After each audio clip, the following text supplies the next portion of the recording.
After hours of debate and examination of Diana's evidence, we reluctantly agreed to help. Over the next 3 days, with Dash running interference with the locals, he was surprisingly resourceful for a teenager with a Rubik's Cube addiction, we built our temporal beacon. Ready? Diana asked as our creation hummed to life.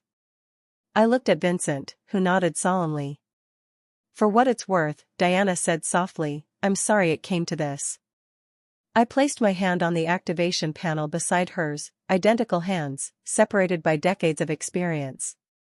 Let's save the world, then figure out how to live in it. The beacon fired, a beam of invisible data shooting toward a precise point in space where, years from now, a receiver would be waiting.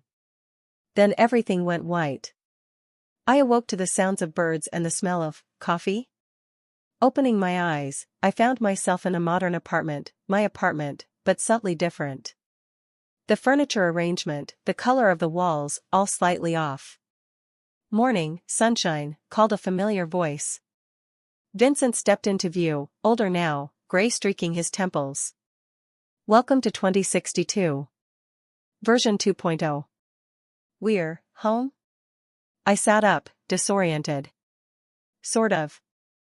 Diana's plan worked, with a twist. The message was received, the catastrophe averted. But instead of creating a branch timeline, it folded back on itself. We've been here for 20 years, living our lives in the new timeline. But I don't remember. You wouldn't.